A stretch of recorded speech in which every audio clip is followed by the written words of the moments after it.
Racine, aujourd'hui à Mans. À Mans, dans le cadre de la radio décentralisée. Pour cette émission, nous sommes avec M.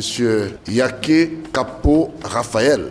Il a été speaker en langue Yakuba à Radio Côte d'Ivoire de 1990 jusqu'en 2002. Aujourd'hui, il est le porte-parole du roi de la région du Tonkpi. C'est à ce titre qu'il va intervenir dans cette émission de Racine au nom donc du roi. Nous sommes également en compagnie de chef Ba Siaba René. Il est chargé du protocole au sein donc du royaume d'An ici à Mans, auprès du roi bien entendu, pour nous donner quelques informations quant à savoir que veut dire Mans, que veut dire l'appellation Yakuba, pourquoi l'appellation Dan.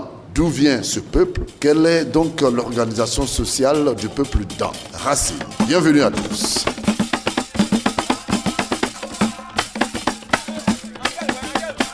Racine, l'organisation sociale du peuple Dan. Mais bien avant, M. Yaké Kapo Raphaël, que veut dire Mans? Avant d'abord d'entrer dans le vif du sujet, je voudrais toujours vous saluer. Au nom du roi, vous adresser ces salutations majestueuses et vous remercier d'être chez lui dans le cadre de la décentralisation de la radio. C'est une bonne chose. Nous allons essayer ce dont nous sommes capables de lire. L'expression « Mans » découle du nom de la jeune fille qui s'appelait Manlo, qui est de Beple, village intégré à Mans ici, un village de la chefferie.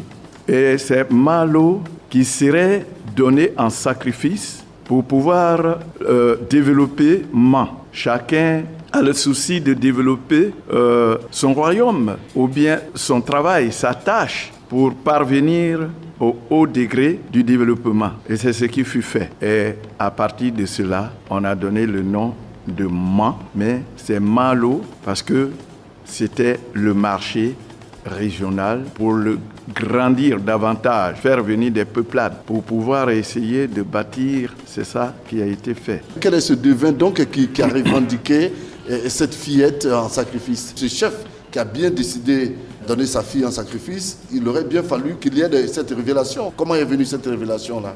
Bien, vous savez que souvent c'est très difficile d'extérioriser ce qui est intériorisé à une personnalité ou à une personne. Et il lui a été loisible de le faire dans le souci de développer, je dirais, son royaume, de grandir. Donc, Mans découle de cette appellation, oui, Manlo, qui va faire qu'on va dire Mans. Alors, et le peuple Yakuba qui habite Mans, Yakuba, comment va venir donc ce nom-là? Je précise que nous sommes également en compagnie de chef Ba Siaba René. Il est chargé du protocole au sein donc du royaume d'An ici à Mans, auprès du roi bien entendu. Mans en langue d'An veut dire douleur. Cette jeune fille a été sacrifiée vivante. Il y a une douleur là. Et cette douleur, vous avez demandé tout à l'heure d'où est venue, qui a initié cela. Je vais rentrer un peu dans les détails selon les recherches de Douan Yaye. On a été formé par ses recherches. Le réveillant pasteur, l'église Réveil Mission, il a eu des recherches et on a eu cette formation. Oui. Mans en langue d'An veut dire douleur. Mans, c'est-à-dire même si une femme accouche, l'hémorragie, en Dan, on dit Mans, c'est-à-dire qu'elle est en douleur. D'accord. Voilà. Mans, ça veut dire douleur. Pour faire toujours allusion à cette douleur que cette fille a vécue lorsqu'elle a été enterrée vivante. Oui.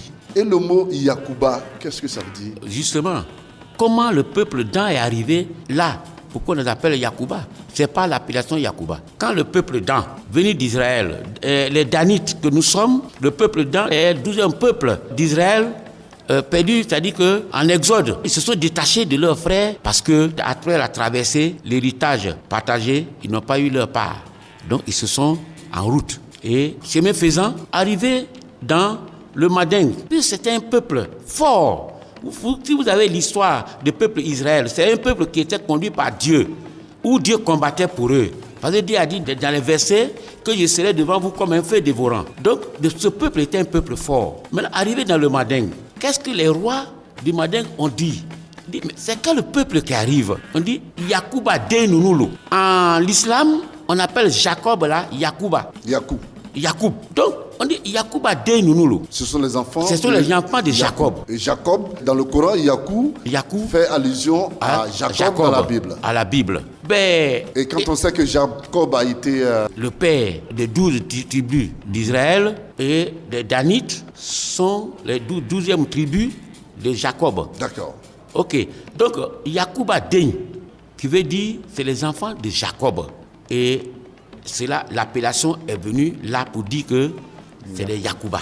Ok, ça peut être une version qu'il faut prendre en compte. Ouais. Est-ce qu'il y a une autre version, monsieur Yaké? L'autre version qu'on voudrait dire, vous savez, tout ce que nous disons, nous le détenons toujours de quelqu'un, mais ça a besoin d'être vérifié alors que nous sommes si lointains de la période. Ici, à Ma, dans les temps antiques, il y a eu ce colon qui est venu, et quand ce colon-là est venu, il se serait arrêté sur la barrique, le peuple autour de lui, mais avant de commencer le dialogue avec ce peuple, il aurait posé la question, mais à qui ai-je affaire? Et le traducteur aurait dit Yapeba, qui veut dire, il dit que, comment on s'appelle? Et le blanc, qui était urgent, concis et précis, il a aussitôt écrit Yacouba.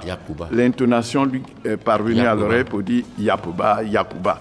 Je précise qu'il y a également un fils donc, de la région qui a écrit donc dans de Côte d'Ivoire, qui es-tu et d'où viens-tu? Il s'agit de Loami Gay Sosten, qui a écrit donc, qui est l'auteur donc de ce roman, ce document, qui est sorti chez Edilis en 2007. On peut retrouver également là-dedans assez d'informations portant sur le peuple Dan. Nous allons entamer la deuxième part. Quelle est l'organisation sociale du peuple Dan? Comment cette société est-elle organisée? Elle est très bien organisée. La société Dan, vous trouvez au summum, le gludeur. Quand vous dites le roi chez le peuple Dan, dans l'appellation donc du chef en langue Dan, en patois Dan, on n'a pas cette appellation roi en tant que tel. On a le chef de terre, on a le chef guerrier. Comment se fait qu'aujourd'hui qu'on parle de roi? On parle de roi pour mettre au niveau de tout le monde notre roi de la région du Tonkpi. Au départ, les gens avaient des problèmes à comprendre, mais aujourd'hui, les gens sont aisés de le comprendre. Ah, attention, c'est le roi du Tonkpi, c'est le roi d'ici. D'accord. Alors, quand on parle de roi chez le peuple Akan, c'est tout un protocole, ce sont des symboles. Et chez le Dan, on peut identifier ces éléments-là comment? Vous qui êtes chargé de protocole, chef Siaba René, vous qui êtes chargé de protocole au sein donc, du royaume Dan, quels sont les éléments symboliques qui identifient le roi par rapport donc, aux autres chefs? Le gludeur Dan, c'est selon ses attributs et ses attributs qui ont chacun un rôle. On peut en connaître? Il y a le sabre, il y a d'abord le glofan. Le glofan qui est la coiffure. Le glofan est spécial. Vous ne pouvez pas voir cela sur la tête de n'importe qui. Non. D'accord. Non, parce que c'est sacré. Il y a aussi le chasse-mouche qui, quand le roi remue ici, tous les mauvais génies, lui chasse tout ce qui est mauvais esprit devant lui. D'accord. Bon, il y a la queue d'éléphant. Le roi, il peut donner ça à son protocole pour aller dans une autre tribu. Pour dire que je vous envoie mon message. Le messager envoie, j'ai un roi. Le roi là-bas sait que c'est vraiment la parole du roi. Tout le monde n'a pas ça. Et puis, si vous devez trancher une affaire, on dit, bon, tiens la queue de cheval, tu as ça en main. Tu prêtes le serment, c'est la queue d'éléphant qui est dans ta main là. Mens de la vérité. Si tu mens, tu es assis là. Devant tout le monde, tu as ça en main. Si tu mens, tu restes sur place. Mais en quoi la queue d'éléphant peut-elle, n'est-ce pas, symboliser la vérité? L'éléphant est une force, est une puissance que vous reconnaissez. D'accord. Il est au-dessus de tous les animaux.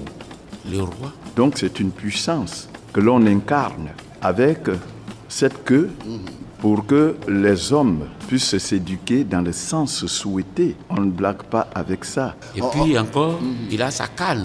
Lorsqu'il s'agit du roi ici, un pays Dan, quels sont les critères donc pour être un roi? Vu que cette donne apparaît maintenant dans la société traditionnelle. Les critères, si je ne m'abuse, la royauté est héréditaire. Il faut que vous vous émaniez d'une famille reine. Le système matrilinéaire ou patrilinéaire? Patrilinéaire. D'accord. Chez les dents. On hérite chez le père. Voilà, c'est cela.